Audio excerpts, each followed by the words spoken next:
सतगुरुदयाल के चरणों में प्रणाम करते हुए सभी साधक बंधुगण हमेशा की भांति हम सभी लोगों ने महापुरुषों के वचनों का, उनके शब्दों का और भजनों का श्रवण किया और उसमें से कुछ न कुछ सार शायद कुछ ने ग्रहण करने की कोशिश की, क्योंकि पूरी तरह तो ग्रहण करना मुश्किल होता है। कितने लोग उसमें से ग्रहण करते हैं और मनन करते हैं और अमल में लाते हैं, ये तो कहना बड़ा मुश्किल है। पर जो भी लाते हैं, अमल करते हैं, निश्चित तौर पर उनकी दया के पात्र होते हैं और उनकी दया का भी अनुभव करते हैं। दुनिया में हमारे इतने झंझट हैं, सभी के साथ कुछ ना कुछ लगा हुआ है।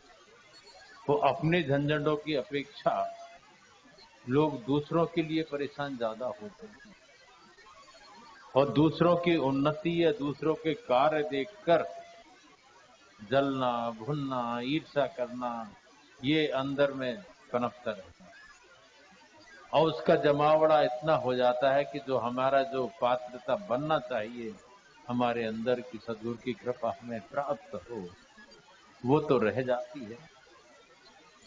क्यों? जब तक अंदर की सफाई ना हो, ये सब ना हटे, भाई अपने ही अपना देख लो, लेकिन कमियां दूसरों की निकालना एक स्वभाव बन जाता है और वो स्वभाव इस कदर बनता है, फिर उस स्वभाव का हटना बड़ा मुश्किल हो जाता है। अंतःकरण की शुद्धता का जहां सवाल उठता है, कचरा तो हमने भरा, गंदगी तो हमने भरी और फिर कहते हैं कि कृपा नहीं होती। कृपा के लिए पात्रता का प्रयास हमने कितना किया, उनके आदेशानुसार कितने हम चले, कितने अपने जीवन में परिवर्तन लाए कि उनके अनुसार हम चल सके, उनके आदेश का पालन सत कर सके। सत नहीं है, कुछ ही कर ले, पर हमें तो कुछ भी नजर नहीं आया।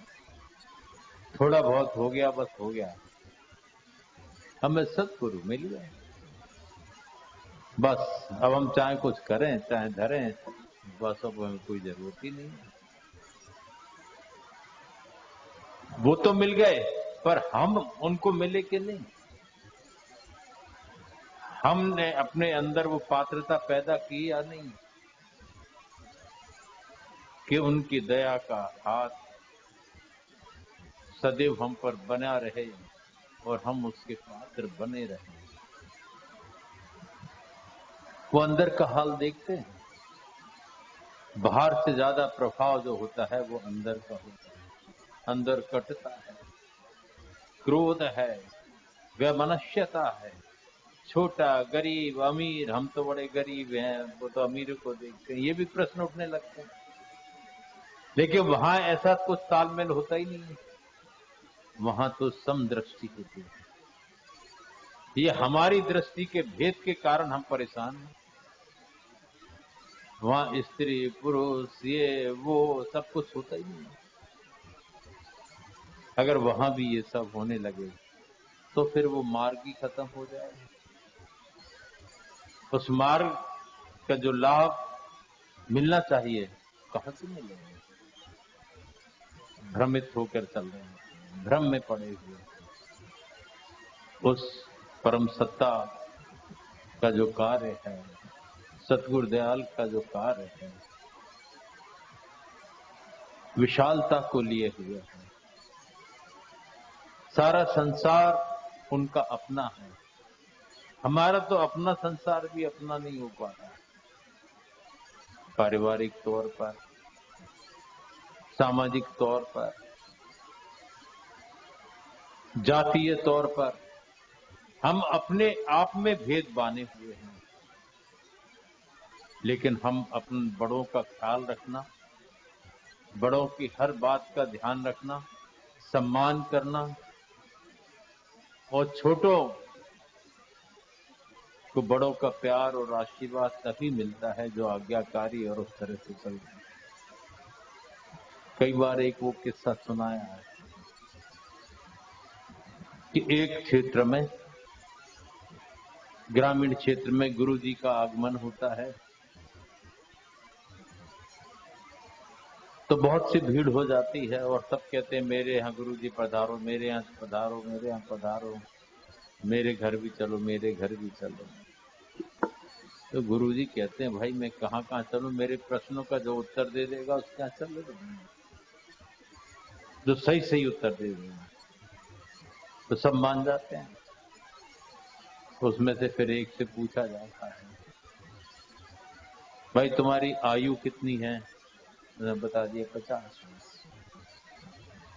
तुम्हारे पास धन संपत्ति कितनी? 6 लाख जमा है और ऐसे ऐसे ऐसे सारा बताए। संतान कितनी है? कि 2 पुत्र 1 लड़की। ऐसे ही सब लोगों ने बता दिया।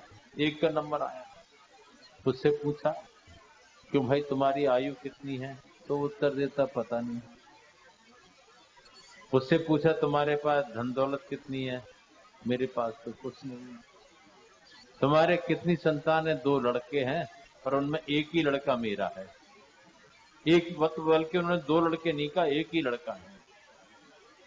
इतने में सब लोग बोलने लगे सबसे धनाढ़ तो यही है, ये झूठ बोल रहा है और इसकी आयु 60 साल की हो गई और कह रहा मेरे पता नहीं, और कह रहा है कि एक लड़का है, इसके तो 2 लड़के हैं। तो गुरुजी ने कहा ऐसा करते हैं, सबसे पहले इसी के यहाँ चलते हैं, इसका सत्य क्या है वो पता करते हैं। गुरुजी और वो सब लोग उसके यहाँ पहुंचते हैं। तब उसके यहाँ पहुंचते हैं तो पता लगा कि इसकी आयु 60 साल है और ये कह रहा है मुझे पता नहीं। तो उनसे पूछा क्यों भाई तुम झूठ क्यों बोले, तुम्हारी तो आयु 60 साल है। महाराज आज तक किसी को अपनी आयु का पता नहीं, एक पल की खबर नहीं, मैं कैसे विश्वास के साथ दृढ़ता के साथ कह देता कि मेरी आयु 60 साल है। हाँ ये बात तो ठीक है। फिर दूसरा प्रश्न उठा कि तुम्हारे पास तो देखो बही खाते मंगाओ, बही खाते मंगाए तो उसमें बड़ा हिसाब किताब था लाखों का, कि धर्मशाला बनाई, अपाहिजों का सहयोग किया, इतना दान दिया, इतना वो किया, तो लाखों का हिसाब किताब, तुम कह रहे हो मेरे पास कुछ नहीं है। कि महाराज हिसाब किताब लाखों का है तो मेरे पास मेरी पूंजी कुछ नहीं है, सब सबका है। मैं कहा ये भी ठीक है, सब कुछ सबको हित के लिए दिया हुआ है, मानव सेवा के लिए दिया है। तीसरा प्रश्न उठा तो इतने में उस व्यक्ति ने राम को आवाज दी, राम इधर आओ। क्या मैं आता हूं, मैं जरा क्रिकेट, मेरे दोस्त इंतजार कर रहे हैं, मैं वहां खेल के फिर आता हूं। अरे यहाँ गुरुजी आए, इनकी सेवा ससुरा का तो कुछ ध्यान रखो, व्यवस्था तो करो। कि बस मैं आता हूं, वो देख लेगा रमेश। और वो भाग गए। रमेश से कहा, रमेश तो तुरंत सेवा में तत्पर थे, सारे कार्य व्यवस्था उसने लगा दी, सब व्यवस्था में लग गए। तो महाराज जी ने कहा तुम्हारे तो 2 लड़के हैं। उनका महाराज जो आज्ञा ना माने, आज्ञाकारी ना हो, वो मेरा लड़का कैसे? इसलिए मेरा एक ही लड़का है जो आज्ञा में चलता है, अपने हिसाब से जो मैं कहता हूँ वो कार्य करता है। उसी तरह से शिष्यों का वर्णन है। तो फिर उन्होंने कहा कि हाँ ये भी सत्य है। तब उनका भाई मैं तो यहीं पे, तो गुरुजी ने वहां प्रवास किया, वहां रहे एक 2 दिन, फिर चले। तो सत्य क्या है उसको जानो और झूठ क्या है उसको पहचानो। सत्य पे आरूढ़ हो और अपनी पात्रता बढ़ाएं ताकि हमारा जीवन सफल हो सके। आज हम सभी लोग बरसों से इस सत्संग के अंतर्गत भी आते हैं। सत्संग करत बहुत दिन बीते, लेकिन हमने अपनी दशा नहीं छोड़ी, अपनी प्रवृत्ति नहीं बदली। वही क्रोध है, वही ईर्ष्या है, वही द्वेष है, वही मेरा तेरा भरा हुआ है। सत्संग में नित्य सुनते हैं अपन, क्या हमने सीखा, क्या सुना, क्या समझा, क्या लाए हम सबके हैं, सब हमारे हैं, मालिक का सबके अंदर कार्य होता है, वो हर हाल से वाकिफ है। ये विश्वास जब दृढ़ता के साथ होता है, तो जैसे इनका भजन हमें बहुत अच्छा लगता है, मुकेश जी वो गा रहे थे ना, क्या है, रघुनाथ हमारे साथ रघुनाथ तो हमें काहे की चिंता। लेकिन हम साथ समझे तब तो हैं रघुनाथ साथ में।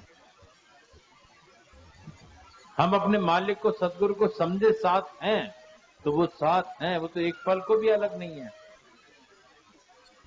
अलग हम हैं, वो नहीं। कृपा का अनुभव हमारे कार्यशैली, हमारे कर्म, हमारी रहनी करनी नहीं करने देती। हमारे मन आकाश पे जो आवरण पड़े हुए हैं, जो पर्दे पड़ गए हैं, वो जब तक नहीं हटते तो हमें उसका एहसास हो, उसका अनुभव महसूस ही नहीं होता। वो तो सदा दयाबंद हैं, दया का हाथ उनका जिस पर है तो है, उन्होंने पकड़ा है वो तो काम बनाएंगे। लेकिन हमारे कर्म, हमारी मनोवृत्ति उसमें बाधक होती है। अपने अपने तौर से समझें, जानें और चलें, ताकि इस परम सत्ता का, सदगुरु की कृपा का जो अमूल्य निधि हमको सहज में प्राप्त हुई है, उसका लाभ हम उठा सकें और उनकी कृपा के लिए दिनों रात प्रार्थना करें, पुकारें, तब कहीं उनकी कृपा का अनुभव होगा। ये जन्म जन्मांतरों का संबंध होता है। एक जन्म गुरु भक्ति कर, एक जन्म तो गुरु भक्त बन जाओ, सेवक बन जाओ। अपना प्रथम जन्म ही समझना चाहिए, पर सच्चे सेवक बनो। टाला टूली वॉली ये इधर उधर देखना, वो नहीं। अपने आप को स्थिर चित्त होकर के सतर्कता पूर्वक और समझदारी से काम लेने की जरूरत है। हर चीज का, जैसे वो शब्द आया, धरो रे भाई फूंक फूंक कर, चलने का, आंखों का, हाथों का, सबका कर्म चढ़ता है, और मन के भावों का कर्म तो चढ़ता ही चढ़ता है।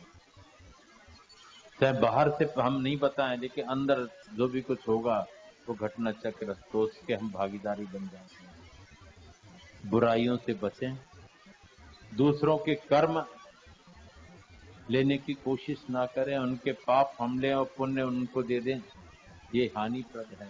और वो होता है, कबीर साहब ने जैसे कहा, निंद कनियरे राखिए आंगन कुटी समाए, बिन पानी साबुन बिना निर्मल करें सुभाए।